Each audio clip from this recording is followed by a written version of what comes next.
first day cover workshop. And in this part, I'm going to move forward from having talked about more of the history of first day covers and having talked about the scope of first day cover collecting. I'm going to Joseph. I'm going to speak a little more this time about the transition to an experimental first day cover class at FIP. Some of it is going to be a little bit of what I said before, some of it will be new. But I think the more you hear the same thing, it's easier to start to remember. So in 2025, the FIP, under Igal Nathaniel's direction, set up a working group to draft a set of guidelines, a preliminary set of guidelines for the FIP for an experimental FIP first day cover class. The aim was to complete these in time that they could be applied to the 2026 Boston International Show.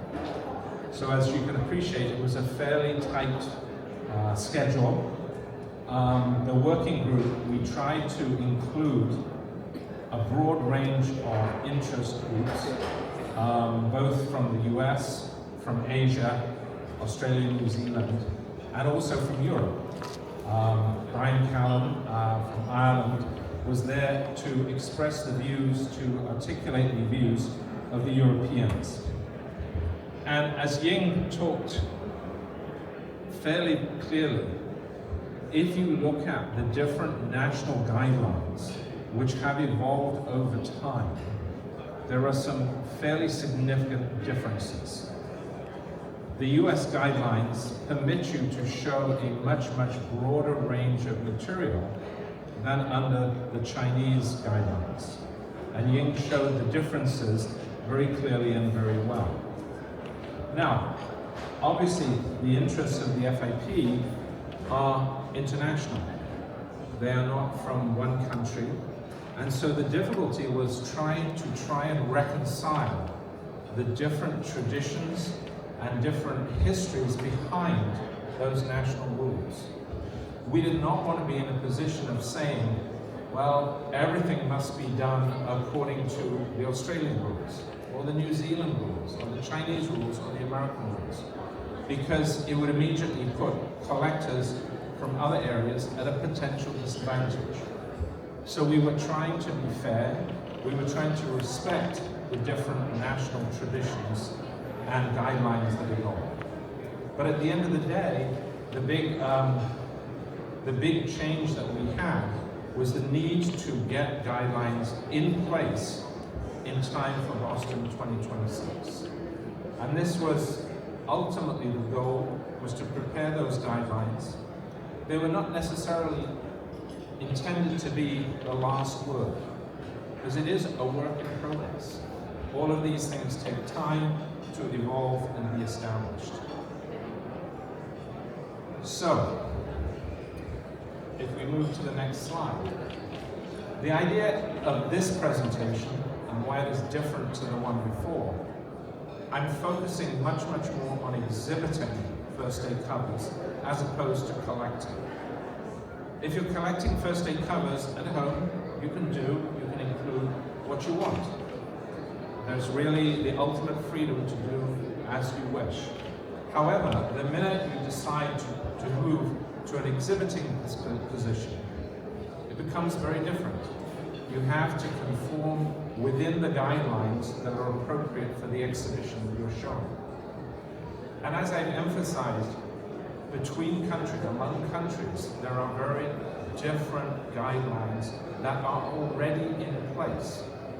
Now, the FIP can't say to China, you must change your rules to ours. We can't say to New Zealand, you must change your rules to ours. What we tried to do was to say, okay, there are good things and strong points in each of the different respective country guidelines. Let's try and bring those together to create a level and fair playing field for exhibitors. Now, there is not a long tradition of first aid cover exhibitions on an international level. Nationally, the American First Day Cover Society, they have their shows. They have national shows every year. But at the international level, there is not a large tradition that we could draw on. FIAP in 2024 had the experimental class in Shanghai. That was one of the pioneering international events. Boston will be the next. Now, why do we care about first day covers? Why do we want an exhibiting class? Well, it's an opportunity for a lot of younger collectors to be drawn into the hobby. In general, many of the collectors of first day covers are younger than perhaps those in the traditional and postal history classes.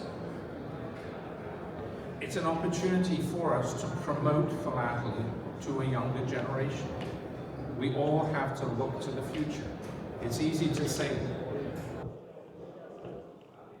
Yes, perfect. Okay, great, thank you. Okay, so can we back up one slide, please? Thank you. I promise I'm not going to start at the beginning again. That would be too much. So I emphasize that this is an opportunity to include younger collectors in exhibitions and in the hobby. An opportunity to promote to this younger generation. The other aspect to first day covers is, and this is perhaps more looking to the future, first day cover exhibiting lends itself very well to virtual exhibitions. And again, here, looking to the march of progress and technology, we have to say, where will exhibiting be 5, 10 years from now?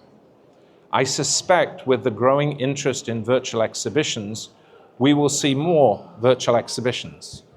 And first day covers lend themselves very, very well to such virtual exhibitions. Eventually, where do we hope to be? Eventually, that last line, the objective is, eventually there should be an official first day cover class at FIP. Now, the next few slides I'm going to rattle through very quickly. In the slides, I've tried to summarize very briefly some of the key features of the different regulations and guidelines that have evolved in different countries. These are the main headings within the Australian ones. Unfortunately, some of the definitions and some of the explanations in the Australian guidelines are a little hard to follow. But essentially, they are fairly similar to those in the US. There is, however, an emphasis on thematic and topical exhibits, which does not appear anywhere within the US guidelines. The US guidelines are essentially focused more on a traditional approach to first day covers. So this is the main features of the Australian regulations. The regulations set by the All China Federation, as Ying indicated, take a very precise definition of what material may be included in a first day cover exhibit. The focus is strongly upon the actual first day covers themselves. Out is the paraphilatelic material, out is the production material for the stamps, and out are the commercial uses of the stamp. However, cachets, production material related to the cachet, absolutely, yes. Now, in terms of treatment, again, the categories are very similar to the Australian. You can show by time period, by country, and so on. A focus on postmarks. Again, Ying very clearly explained that for the US, in most cases, there's simply one first day cancel. Obviously, in China, you have a much broader range of cancels. So understandably, there is a focus on postmarks within those guidelines. The United States, Ying talked about the Harding Memorial issue, the first cachet cover for the US. And in the US, that's the beginning of collecting modern first day covers. But the US guidelines, we have the ceremony that I mentioned in the first part. We also have the launch city. Ying's exhibit of 906, the launch city was Denver, Colorado. You have all of the ceremonies associated with one city. And again, as we talked about in the first part, the US has a tremendous number of cachet makers. And the US guidelines are structured around allowing for that broad range in the number of cachet makers. Now, within the different countries, first day cover exhibiting is stronger or weaker. In the US, the American First Day Cover Society have regular first day national exhibitions. So there is a long, well-established tradition of exhibiting first day covers in the States.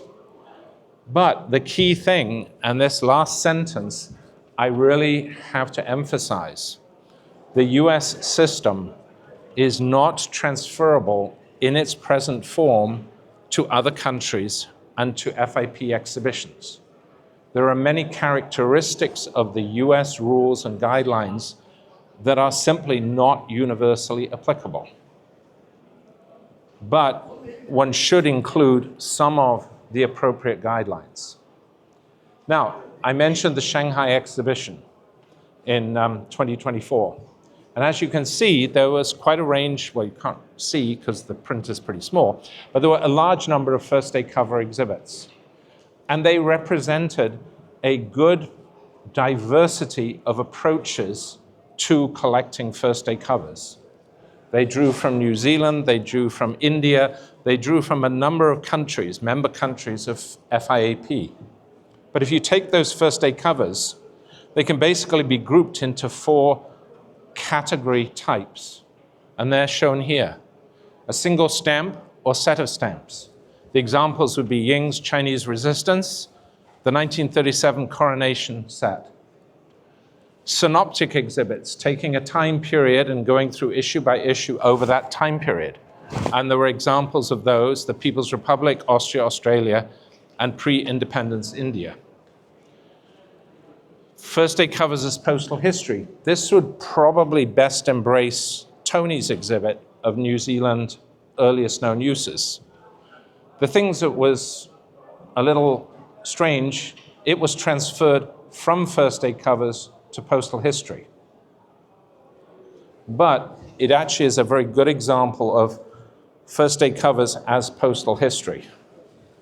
The final category was topical first day covers. There was a very interesting exhibit of the Great Wall, an exhibit of the Asian Games, and again, a topical exhibit on infectious diseases. However, there were no exhibits studying a specific cachet maker. There were no American exhibits at that show. So given the range of material available for the Asian countries, these 4 types of exhibits were all well represented in Shanghai. Now, again, looking to the future, we have a work in progress. How are first day cover exhibits going to be handled in the future at international exhibitions? Well, the first and most important thing that we need is those exhibits have to be somehow different to traditional and postal history. They need to have a distinctive characteristic unto themselves. And that's the first and most important point, is how can we make them distinctive? We also have to allow for the variations between national guidelines and practices. And the easiest way to do that is to allow exhibitors to define their scope and purpose. If we create very, very strict and very, very precise guidelines that allow no variability, we will suffocate a potential first day cover class. We have to be able to balance the different interests, the different groups, and respect the different traditions of coming from the different national organizations. And it's difficult. I'll be the first to admit it's difficult, but that's why it's a work in progress. That's why I emphasize right there, rules and guidelines need to be flexible. We can't be too dogmatic. We need to be flexible. We need to define in our own minds what is appropriate to include. And of course, the other problem that we have, given that very few countries actually have first aid cover classes at their national exhibitions, we need to think through what is the appropriate procedure for a first aid cover collector to qualify to show at an FIP exhibition. Again, this is something that needs to evolve and needs to respect the existing rules of the FIP as they apply to all classes. So again, it's that terrible word, compromise. And lastly, what is the other problem that we face? It goes back to something that I said, I think, on like the third slide. Most FIP judges have no experience of first aid covers. They've never collected them, they've never studied them, they've never researched them, they've never even viewed, in many cases, first aid cover exhibits. So the question is, how do we establish a training program to create a judging pool that can perform the judging process at the FIP exhibitions? So that is yet another stage of this ongoing process to establish a first aid cover class. Again, this slide kind of repeats a lot of what I've said, but it summarizes the key points. We got to have the distinctive class. We need rules. We need guidelines. Can you move it forward? Can you move forward? And we also have to work within the parameters of the FIP regulations for all the classes. 1 frame, limited exhibits, the 2 and 3 frames, 5 frames, and 8 frames. Those are strict guidelines that apply to all classes. We can't say, well, we want to change the number of frames, or we want to change the qualifying requirements. Those are fixed. But what we have to do is we have to find a way to be able to apply those for the first aid cover class.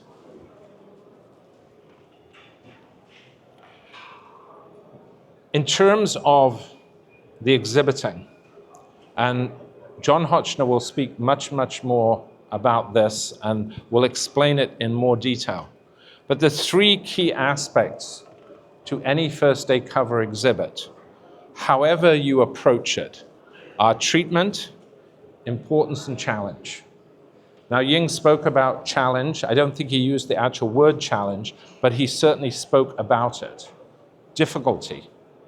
If you have a subject that's easy, that's not challenging, versus a subject that requires considerable effort and challenge to complete, which is the better exhibit? The one which is challenging. We also go back to the focus on cachets.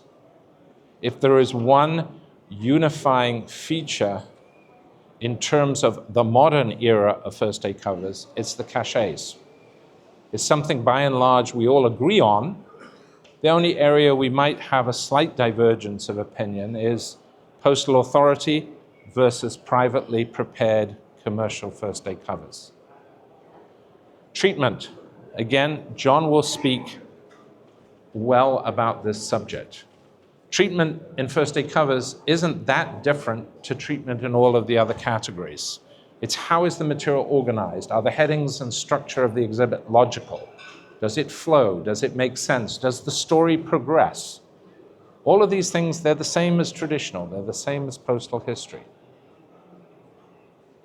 Importance. Now, this is where it starts to get more difficult. On one of the early slides, I gave the quote by Stanley Phillips, where he said that first aid covers were a craze with nothing to commend it. For those who take that perspective, they probably think importance on a first day cover exhibit is not great. But that is, I don't think, a fair interpretation of importance as it applies to a first day cover exhibit. I believe, quoting the All China guidelines, they define importance as the philatelic value of the exhibit. In the US guidelines, they say importance is generally related to the thoroughness of the treatment. They also consider subject importance and philatelic importance. Now, what does all that mean? Again, we have differences of interpretation, differences of opinion. So again, we're moving forward, we're trying to create a level playing field for exhibits of first day covers. Challenge. Now this, I think, gets to the germ of first day cover collecting. And again, I just said, an exhibit that involves considerable time, effort, and focus is obviously should be a better exhibit than one that you can go out on the show floor and in 15 minutes put an exhibit together. Challenge, a very, very important aspect to first day cover exhibiting. It does involve personal research, it involves analysis of material, and all of those aspects are important. Now, the next part, I am going to move through the slides very quickly, and all I want you to do is focus on the headings, because the guidelines are available on the Boston 2026 website. You can print them out, you can read them, you can study them, and they will also be available shortly on the FIP website. But the key things are very similar to the other commissions and the SREVs and the SRECs and all the other things. We have definitions, we talk about postmarks, we talk yet again about cachets, we talk about exhibit composition, we talk about methods of organizing exhibits, and as I mentioned, we have to operate within the restrictions on the number of frames. Those are things we can't negotiate with the FIP. They're strict. So, where did the working group end up? I showed all those slides quickly, lots of small print. We don't need to focus on the small print. We need to focus on what are the key points. The most important key point is there is no universal treatment for a first day cover exhibit. There's no magic bullet. One treatment fixes it all. The other key aspect is the recognition and acknowledgement of the traditions from Asia, the Americas, and Europe. We're not trying to impose one country's version of reality. We're trying to bring together the different aspects and fit them together in the most appropriate way possible. The other aspect that we really also have tried to consider is to give exhibitors the opportunity to develop the exhibit in the best way that they possibly can. Putting it briefly, the exhibitor defines their purpose, they say what they're going to do, and the role of the judge is to look at that exhibit and say, how well has the exhibitor done what he or she says they're going to do with the available material? And that final comment, with the available material, because again, we have to acknowledge that what's available for New Zealand is different to Australia, is different to America. So it's that key question of the available material. Now, again, John will speak about this from the perspective of a judge. But essentially, the 5 key features of a first day cover exhibit. And if you take home nothing else, these 5 points, I think, will be helpful to you all. You need, as in every other category, a clear and precise title. You need a well-drafted purpose statement. You need a clear scope with a well-defined plan. And you also need to be able to include difficult and hard, high-quality material that aligns to the scope of your exhibit. You can't just squeeze something in because you really like it, or it's really pretty, or it's really expensive.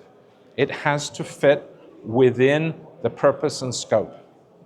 And then at the end of the day, it's got to look pretty. How does it look? Does it look neat in the frames? Is it legible? Is it clear? Do they like the color of the pages? Do they like your matting?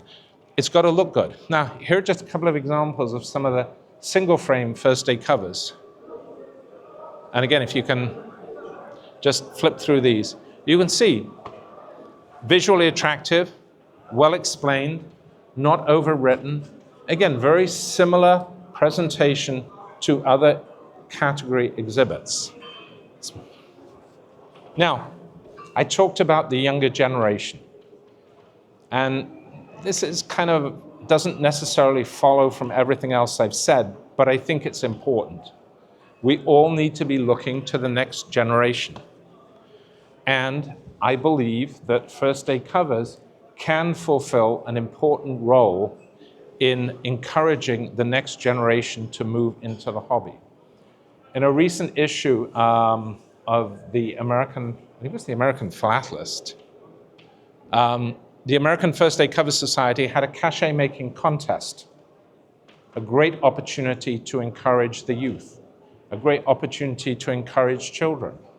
There's also an illustration there of First Day Cover, again, focused on youth art coinciding with Islamic values. Here is an opportunity to connect with a younger generation. Back in 1966 in Great Britain, the two stamps, the two Christmas stamps, the threepenny and the shilling and sixpence, were designed by children.